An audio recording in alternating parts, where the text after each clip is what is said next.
அன்பை பாடும், என் நாவும் நாமம் போற்றும், என் இதயம் உம்மில் மகிழும், எனக்கென்றும் நீர் போதும்.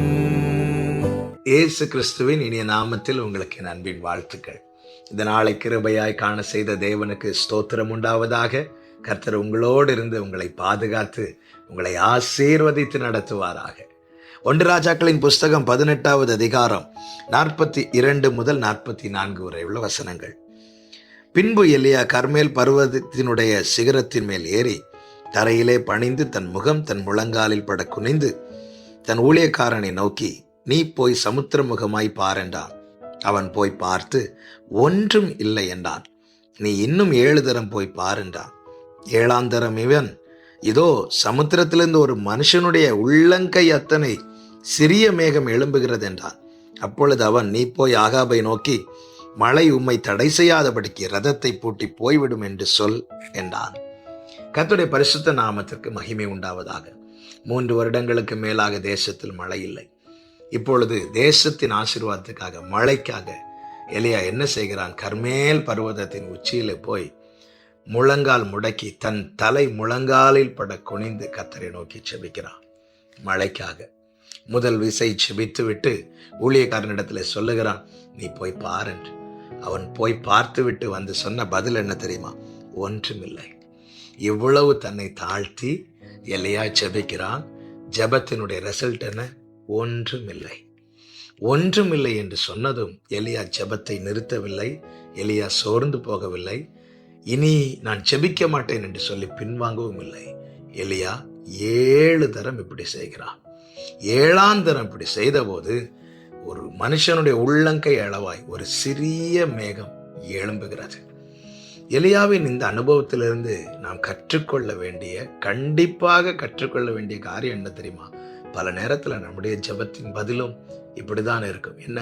கஷ்டப்பட்டு தாழ்த்தி உபவாசித்து ஜெபித்து ஏதாவது தெரியுமா என்று பார்த்தால், ஏதாவது நடக்குமா என்று பார்த்தால் ஒன்றுமில்லை என்றதும், ஒண்ணுமே நடக்கலை என்றதும் நாம் பல நேரத்தில் நம்முடைய ஜெபத்தை விட்டு விடுகிறோம். அப்படி இல்லை சகோதரா சகோதரி, கேட்பதில் உறுதியாயிரு. காரணம், நாம் யாரிடத்தில் கேட்கிறோமோ அவர் எல்லாவற்றையும் செய்ய வல்லவர். அவருடைய இரக்கங்களுக்கு முடிவு இல்லை. ஒன்றுமில்லை என்றதும் ஜெபத்தை நிறுத்திவிடாதே. எலியா கேட்பதில் உறுதியா இருந்தான். அப்படி உறுதியா இருந்தது நிமித்தமாய் ஆமென், அவருடைய ஜெபத்தை கர்த்தர் கனப்படுத்தினார், கர்த்தர் அங்கீகரித்தார். ஒரு உள்ளங்கை அளவாய் ஒரு சிறிய மேகம் எழும்பினது. பல நேரத்தில் சின்ன காரியம் நமக்கு கண்களுக்கு முன்பாக அடையாளமாய் காணப்படலாம். ஆனால் அது தேவன் தந்ததானால் அது பெரிய பலனை காண செய்யும் என்பதிலே சந்தேகமே இல்லை. நீ கேட்பதில் உறுதியாயிரு. இயேசு கிறிஸ்து ஜெபத்தை குறித்த உவமையை சொல்லும் போது, ஒரு சிநேகிதன் தன் சிநேகிதனிடத்தில் போய் ஆமென் இரவில் தன் சிநேகிதன் கதவை தட்டி கேட்கிறான், எனக்கு 3 அப்பம் கொடுவென்று. உள்ளே இருக்கிறவன் தர முடியாது என்று சொன்னதும் இவன் தட்டுவதை நிறுத்தவில்லை. இவன் தட்டிக்கொண்டே இருக்கிறான். கேட்பதில் உறுதியா இருந்தால் நிச்சயமாய் உனக்காக பரலோக கதவு திறக்கப்படும். உனக்கு வேண்டியவை அனைத்தும் கொடுக்கப்படும். சோர்ந்து போகாமல் ஜெபிக்க வேண்டும்.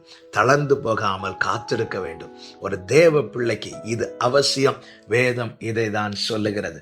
எனவே அன்பு சகோதரா சகோதரி, ஜெபித்து எண்ணத்தை கண்டோம், ஒன்றும் நடக்கலையே, ஒன்றும் கிடைக்கவில்லை என்று சோர்ந்து போயிருக்கிற உங்களோடு தான் கர்த்தர் பேசி கொண்டிருக்கிறார். கேட்பதில் உறுதியாயிரு. 6 விசை ஒன்றுமில்லை என்ற பதில் வந்தாலும் 7ஆம் விசை ஒரு உள்ளங்கை அளவாய் ஒரு சிறிய மேகம் எழும்புகிற ஒரு மாற்றம், ஒரு புதிய துவக்கம் நிச்சயமாய் உங்களுக்கு காணப்படும். கர்த்தர் அதை செய்வார். எலியாவுக்கு செய்தவர் நமக்கும் செய்வார். நிச்சயம் பெரிய அறுவடையை உங்கள் வாழ்க்கையை உங்கள் ஜெபத்தின் பலனாய் கர்த்தர் காண செய்வாராக என்று சொல்லி உங்களை வாழ்த்துகிறேன். சேர்ந்து ஜெபிக்கலாமா? எங்கள் நல்ல தகப்பனை இரக்கமுள்ள பிதாவே, எலியா எப்படி கேட்பதில் உறுதியா இருந்து பெற்றுக்கொண்டாரோ அப்படியே நாங்கள் உம்மிடத்தில் கேட்கிற காரியத்துல சோர்ந்து போகாம பின் வாங்காம உறுதியா இருந்து பெற்றுக்கொள்ள எங்களுக்கு கிருபை செய்யும். இயேசு கிறிஸ்துவின் நாமத்தில் பிதாவே, ஆமென்.